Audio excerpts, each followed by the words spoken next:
Assalamu alaikum viewers. Hi, this is Leslan. I'm Mirov with Labako Sodek.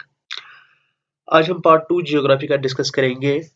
Lesson का नाम है industries by Jammu and Kashmir Jammu and Kashmir including Ladakh. ठीक है, इसका हमने पार्ट 1 डिस्कस किया था। उस पार्ट 1 में हमने 6 टॉपिक्स की बात की थी, इंट्रोडक्शन से लेकर हैंडीक्राफ्ट्स हैंडलूम्स तक। ठीक, वहां तक जो भी हमने डिस्कस किया वो सारा क्लियर है। होप आपको कोई प्रॉब्लम नहीं होगी अंडरस्टैंडिंग में।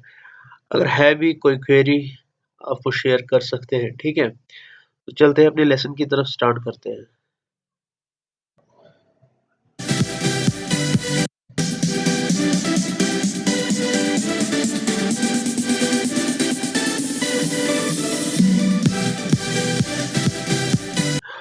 ओके स्टूडेंट्स, कल हमने यहाँ तक डिस्कस किया था और आज हम इसे आगे डिस्कस करेंगे। Carpet making. तो ये जो कालीन साजी है ये कैसे होती है और किस तरह होती है और कहाँ से आई है। वर्ल्ड में जो कारपेट मेकिंग है ये हैंडमेड प्रोडक्ट हुआ करता था और मैंने कल भी बात की, ये मीर सईद अली हमदानी अलैहि रहमा का एक एहसान है कि उसने इस आर्ट और हैंडीक्राफ्ट को इंट्रोड्यूस यहाँ किया। और साथ साथ सबसे बड़ी मिन्नत है अल्लाह ताला की तरफ से और उसकी तरफ से कि हमें मुसलमान बनाया। ठीक है, तो ये सेंट्रल एशिया से आया है थ्रू कारवान्स। इसका कल्चर फिर यहाँ पे अडॉप्ट लोगों ने किया, फिर कारपेट मेकिंग भी अडॉप्ट हो गई। तो उसी के साथ साथ जो है आर्ट है, एक्सचेंज ऑफ आइडियाज हुआ, तो प्रोडक्टिविटी बढ़ गई। फिर तो अब प्रोडक्ट्स कश्मीर के अंदर भी बनने लगे कालीन के। ठीक है, तो कारपेट मेकिंग ये जो है ओल्डेस्ट इंडस्ट्री है कश्मीर के अंदर।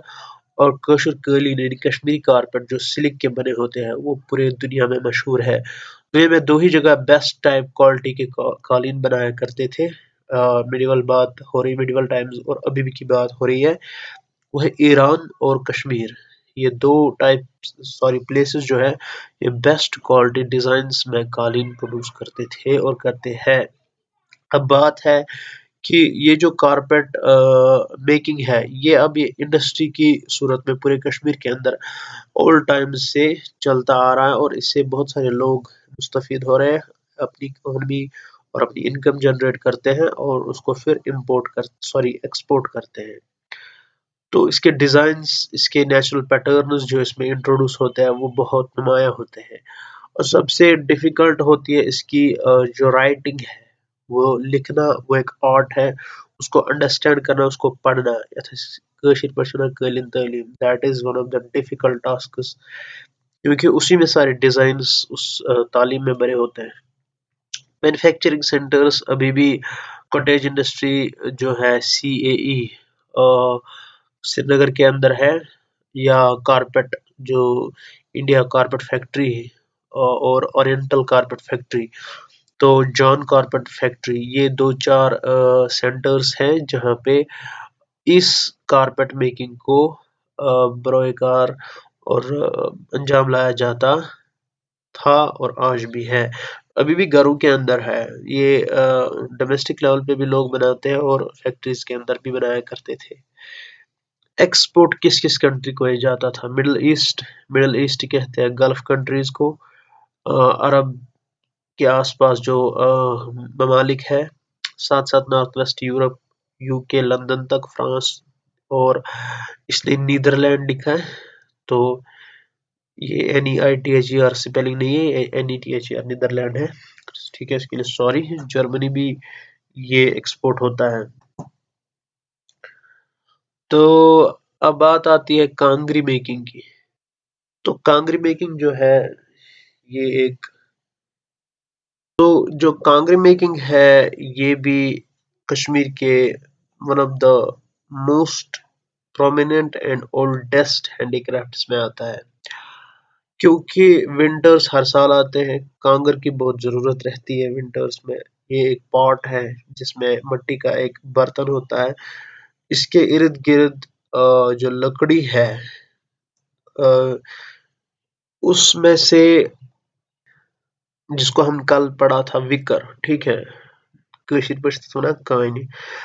तो वो दरख्त उगाया जाता है, जब वो तैयार होता है फिर उनको छिला जाता है, काटा जाता है, लाया जाता है, फिर सुखाया जाता है ताकि वो हार्ड और फ्लेक्सिबल रहे, नरम भी रहे, ताकि क्योंकि इसको बेंड करना होता है, डिज़ाइन करना होता है। इसके डिज़ाइंस जो तैयार किए जाते हैं डिफरेंट टाइप्स के होते हैं। 2 कांगरीज़ बहुत मशहूर है, त्रैर कांगरी यानी ज़ारी शरीफ की और बांडीपुरा साइड की, ठीक है?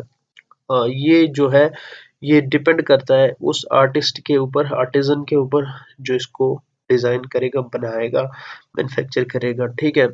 तो पूरे वैली में ये काम होता है। ये इसके अलावा बास्केट्स इस विकर से बनाए जाते हैं। ऊपर 3 जगहों का नाम लिखा है, एरियाज़ मतलब 4 बायटेंगो, ये एरियाज़ ज़्यादा इसके साथ वाबस्ता है। टोकरियाँ बनाई जाती है इसकी, शादियों में भी अगर वो टोकरियाँ यूज़ होती है वो भी इसी विकर की बनी होती है।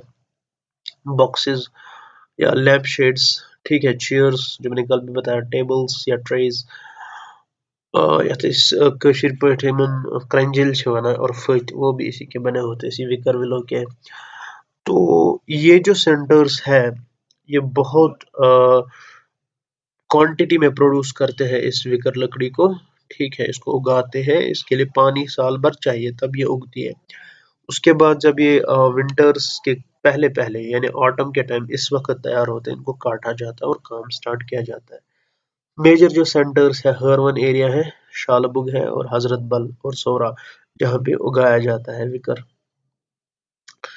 अब आती है बात नेक्स्ट हैंडीक्राफ्ट की है, पेपर मेशी, ठीक है। तो पेपर मेशी जो है मैंने कल कहा ये पेपर पल्प होता है, ठीक है, पेपर लाया जाता है। जब हैंडीक्राफ्ट्स में इसको इंक्लूड किया जाता है उसके पीछे भी इसका बैकग्राउंड देखा जाता है, ये आया कहाँ से।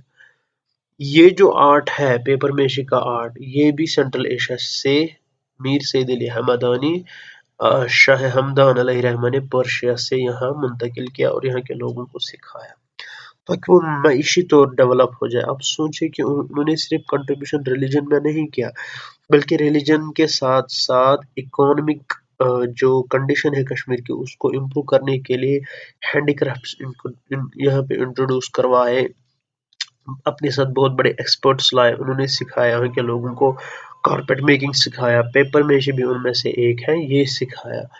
तो ये जो 14th सेंचुरी में या ये जब इंट्रोड्यूस हुआ ये पेपर मेशी का आर्ट, तो ये डेकोरेशन के लिए जो मैंने कल भी कहा आर्टिफैक्ट्स तैयार किए जाते हैं, वेसेस, बाउल्स, लैंप्स, ठीक है, वो तैयार करते हैं इसी पेपर से। किस तरह करते हैं वो पता है आपको क्योंकि आप भी कश्मीरी लोग हैं और आपको पता होगा, अगर नहीं पता होगा सर्च कर सकते हो। जब ये चीज़ें तैयार होती है फिर इनको फिनिश किया जाता है कलर से, उस कलर कोटिंग के ऊपर फिर डिज़ाइंस बनाए जाते हैं और गोल्डन, सिल्वर और भी डिफरेंट कलर्स यूज़ होते हैं जिससे जानवर बनाए जाते हैं, फूल बनाए जाते हैं ताकि वो डेकोरेबल नज़र आए और बहुत ब्यूटीफुल लुक दे जब हम इसको घर में सजा के दजा के रखें, ठीक है। तो ये एक हैंडीक्राफ्ट है जो मेडिवल टाइम से अभी भी एग्जिस्ट करता है। ये हमारे लोगों को बाइस इनकम और इकोनॉमिक प्रोस्पेरिटी का एक जरिया था मेडिवल टाइम से।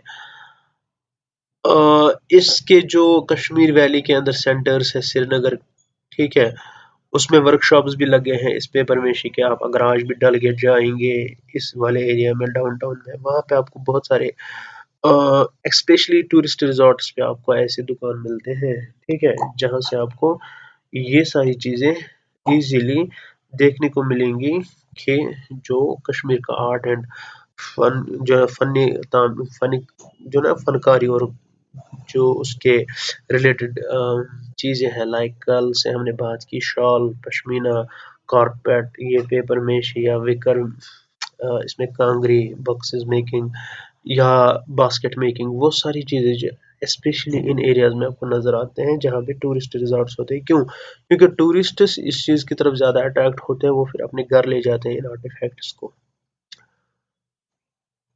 नाउ जो वर्कर्स है वो अपने ब्यूटीफुल डिजाइन इस पे अप्लाई करते हैं, या तो डायरेक्टली बाय ब्रशेस या किसी लकड़ी के ऊपर, ठीक है, उसकी छाप डालते हैं फिर, ठीक। इससे पेन बॉक्सेस यानी कलम दानित वनान छे, टेबल्स, कैबिनेट वेसेस या ट्रेज बनाई जाती हैं। और इसके सेंटर श्रीनगर, श्रीनगर, अनंतनाग डिस्ट्रिक्ट, ये 3 जगह हैं। नेक्स्ट है पश्मीना। ठीक है, पश्मीना शॉल जो है ये लद्दाख से हमने पहले ही कल डिस्कस किया, वहां से प्रोड्यूस होता है क्योंकि वहां पे एक गोट पाई जाती है, तो उसमें एक स्पीशी होती है गोट्स में, एक बहुत आला किस्म का वूल वो देती हैं, वो ज़्यादातर इसी लद्दाख और लेह या आजकल का जो समरकंद एरिया है या ताजिकिस्तान, उज़्बेकिस्तान, इन एरियाज में ऐसी शीप पाए जाते हैं या भेड़ बकरियां पाई जाती है। ठीक है, तो ये जो है पश्मीना वूल वहीं से हासिल होता है, उसी बकरी से। तो किस किस्म के शॉल बनाए जाते हैं? शहतूश के। तो इससे रिंग शॉल, जामवर, कानी जाम यानी कानी शॉल, यीम, रफल वफल, ये सारे जो डिफरेंट टाइप्स के शॉल्स होते हैं बनाए जाते हैं। सबसे महंगा जो होता है वो रिंग शॉल और पश्मीना होता है। रिंग शॉल का इसकी खासियत क्या है?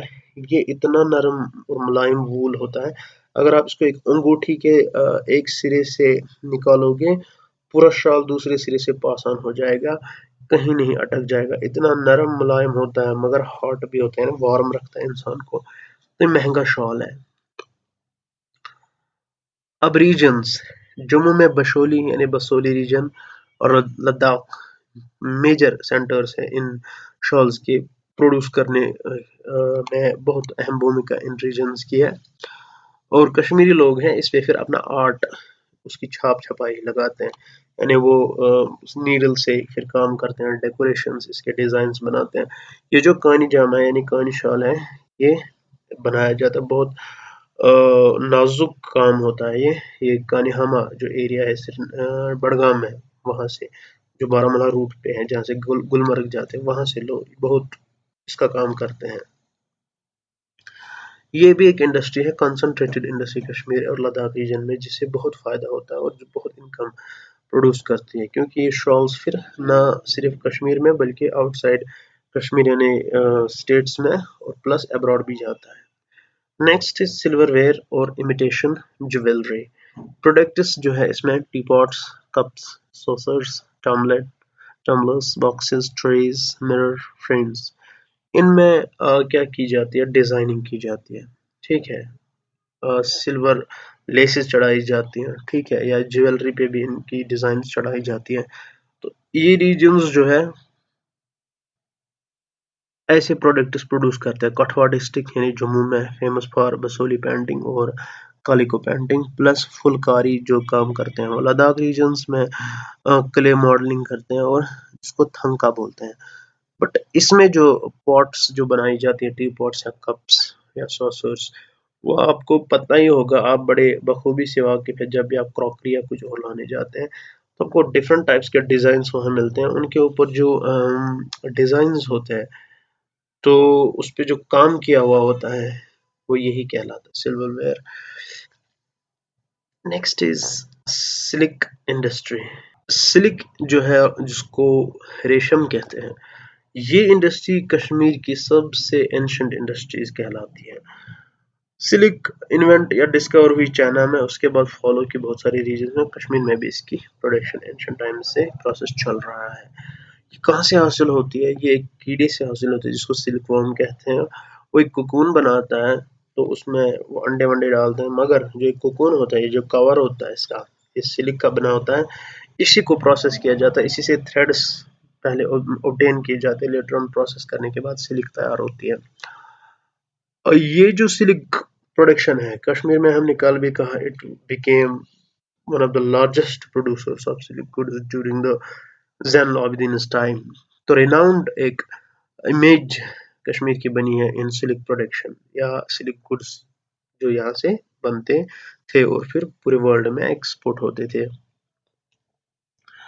तो क्योंकि उसकी क्वालिटी, कलर और शेप्स बहुत हाई क्वालिटी के होते थे, बेस्ट जो प्रोडक्ट्स हैं बेस्ट क्वालिटी के वो प्रोड्यूस किए जाते थे और आज भी है।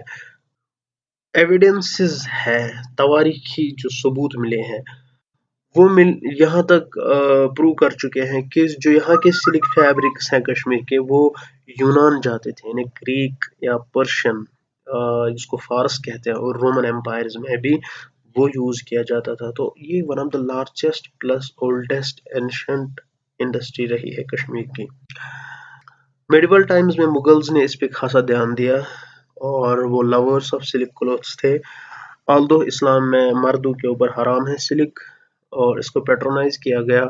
इस सिल्क इंडस्ट्री को वैली ऑफ कश्मीर में मुगल्स के दौर में फिर तब से बहुत इम्प्रूवमेंट कर करके आज जो है सिल्क प्रोडक्शन वो मशीन मेड प्रोडक्ट्स होते हैं। अभी भी यहाँ पे जो काम है जारी है।